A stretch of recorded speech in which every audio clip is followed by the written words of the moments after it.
여호와께서 회오리 바람으로 엘리야를 하늘로 올리고자 하실 때에 엘리야가 엘리사와 더불어 길갈에서 나가더니 엘리야가 엘리사에게 이르되 청하건대 너는 여기 머물라 여호와께서 나를 베델로 보내시느니라 하니 엘리사가 이르되 여호와께서 살아계심과 당신의 영혼이 살아있음을 두고 맹세하노니 내가 당신을 떠나지 아니하겠나이다 하는지라.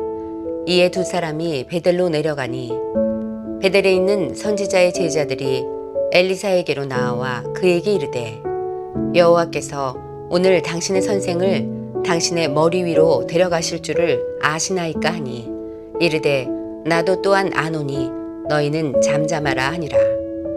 엘리야가 그에게 이르되 엘리사야 청하건대 너는 여기에 머물라 여호와께서 나를 여리고로 보내시느니라. 엘리사가 이르되 여호와께서 살아계심과 당신의 영혼이 살아있음을 두고 맹세하노니 내가 당신을 떠나지 아니하겠나이다 하니라. 그들이 여리고에 이르매 여리고에 있는 선지자의 제자들이 엘리사에게 나와 이르되 여호와께서 오늘 당신의 선생을 당신의 머리 위로 데려가실 줄을 아시나이까 하니 엘리사가 이르되 나도 아노니 너희는 잠잠하라. 엘리야가 또 엘리사에게 이르되 청하건대 너는 여기 머물라 여호와께서 나를 요단으로 보내시느니라 하니 그가 이르되 여호와께서 살아계심과 당신의 영혼이 살아있음을 두고 맹세하노니 내가 당신을 떠나지 아니하겠나이다 하는지라. 이에 두 사람이 가니라. 선지자의 제자 50명이 가서 멀리 서서 바라보매 그 두 사람이 요단가에 서 있더니 엘리야가 겉옷을 가지고 말아 물을 치매 물이 이리저리 갈라지고 두 사람이 마른 땅 위로 건너더라. 건너매 엘리야가 엘리사에게 이르되 나를 네게서 데려감을 당하기 전에 내가 네게 어떻게 할지를 구하라. 엘리사가 이르되 당신의 성령이 하시는 역사가 갑절이나 내게 있게 하소서 하는지라. 이르되 네가 어려운 일을 구하는도다. 그러나 나를 네게서 데려가시는 것을 네가 보면 그 일이 네게 이루어지려니와 그렇지 아니하면 이루어지지 아니하리라 하고 두 사람이 길을 가며 말하더니 불수레와 불말들이 두 사람을 갈라놓고 엘리야가 회오리 바람으로 하늘로 올라가더라. 오늘의 본문은 엘리야를 향한 하나님의 계획을 소개하는 것으로 시작합니다. 여호와께서 회오리 바람으로 엘리야를 하늘로 올리고자 하실 때에 하나님은 엘리야의 마지막 순간에 아주 특별한 계획을 세우십니다. 회오리 바람을 일으켜 하늘로 데려가시는 방식이죠. 인간의 이성으로는 도무지 납득할 수 없는 하나님만의 방법이었습니다. 중요한 것은 하나님의 계획에 대한 엘리야의 반응입니다. 엘리야는 자신의 결말을 계획하신 하나님을 향하여 왜 벌써 저를 데려가십니까? 라고 원망하지 않았습니다. 또한 자신을 향해 준비된 특별한 세리머니를 자랑하듯 많은 사람에게 떠벌리지도 않았습니다. 엘리야는 그저 마지막 순간까지 하나님의 계획과 그 계획을 이루어 가시는 하나님의 방식에 순종하며 묵묵히 사명을 감당할 뿐이었습니다. 엘리야는 철저히 인생의 주인이 하나님이심을 믿었습니다. 그래서 자신의 결말까지도 하나님께 맡겨드릴 수 있었던 것이죠. 이사야 55장에는 이러한 말씀이 있습니다. 이는 하늘이 땅보다 높음같이 내 길은 너희의 길보다 높으며 내 생각은 너희의 생각보다 높음이니라. 그렇습니다. 인생의 여정을 걷다 보면 하나님의 계획과 내 생각이 엇갈릴 때가 많습니다.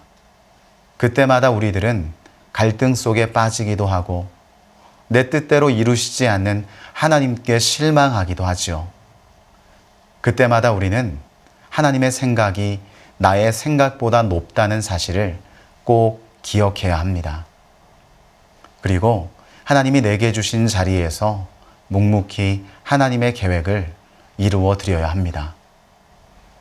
우리들을 구원하신 예수님께서 이 땅 가운데 계실 때 어떠한 모습을 보여주셨습니까? 구유에서 태어나실 때부터 십자가 죽음에 이르시기까지 예수님은 온전히 순종하셨습니다. 하나님의 구원 계획을 이루어 드리는 것이 자신의 사명인 줄 알았기에 십자가의 쓴잔도 피하지 않으셨습니다. 인생의 결말까지도 하나님의 계획에 맡겨드린 엘리야처럼, 그리고 십자가에 죽기까지 순종하신 예수님처럼 여러분들도 주인 되신 하나님을 끝까지 따르는 믿음의 주인공이 되시기를 간절히 축원합니다. 엘리야는 회오리 바람을 통해 하늘로 올려지기 전까지 하나님의 지시를 따라 베델, 여리고, 요단의 경로로 계속 옮겨 다녔습니다. 그때마다 엘리야 곁에는 제자 엘리사가 있었죠. 엘리야가 하나님의 지시를 받고 길을 떠날 때마다 너는 여기 머물라 라고 말했지만 엘리사는 엘리야 곁을 떠나지 않았습니다. 오히려 엘리사는 그때마다 내가 당신을 떠나지 아니하겠나이다 라고 고백합니다. 엘리야의 다른 제자들이 엘리사에게 이렇게 말합니다. 여호와께서 오늘 당신의 선생을 당신의 머리 위로 데려가실 줄을 아시나이까? 마치 이제 곧 떠날 뿐인데 그렇게까지 하실 필요 있습니까? 라는 말처럼 들립니다. 엘리사도 자신의 스승이 곧 하늘로 올리워질 것이라는 사실을 모르지 않았습니다. 그렇다면 왜 엘리사는 굳이 자신의 스승 곁을 떠나지 않았던 것일까요? 자신의 스승이었던 엘리야를 가슴 깊이 사랑했고 또 그를 닮고 싶었기 때문입니다.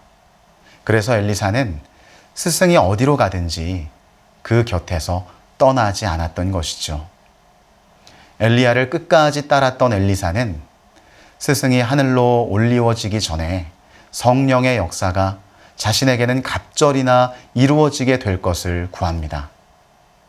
엘리사가 이르되 당신의 성령이 하시는 역사가 갑절이나 내게 있게 하소서. 엘리사는 엘리야처럼 하나님께 쓰임받는 도구가 되고 싶은 거룩한 욕심이 있었습니다. 그리고 그 거룩한 욕심은 엘리사로 하여금 엘리야의 사명을 이어가게 하는 축복을 누리게 했지요. 사랑하는 성도 여러분, 우리는 엘리사의 모습을 통해 참 제자의 모습이 무엇인지 깨닫게 됩니다. 우리들은 예수님을 스승 삼은 예수님의 제자들입니다. 엘리사가 엘리야를 깊이 사랑하며 그를 닮아가기 위해 곁을 떠나지 않았듯 우리들도 어떤 상황 속에서든지 예수님을 묵묵히 따라가야 합니다. 오늘 하루도 매 순간 예수님과 친밀한 교제를 나누며 그분과 닮아가는 그리스도의 참된 제자가 되시기를 주님의 이름으로 간절히 축원합니다. 기도하시겠습니다. 하나님 감사합니다. 오늘도 우리에게 주신 말씀을 기억하며 엘리야가 하나님께 결말을 맡겼듯이 우리들도 우리의 인생 전체를 하나님께 맡겨드리게 하여 주옵소서. 또한 엘리사가 스승 엘리야를 날마다 그 곁에서 지켰듯이 우리들도 예수님의 제자가 되어 우리의 인생 여정 동안 언제나 예수님을 따라가는 귀한 제자가 되게 하여 주시옵소서. 오늘도 함께하여 주실 것을 믿사오며 예수님의 이름으로 기도합니다. 아멘.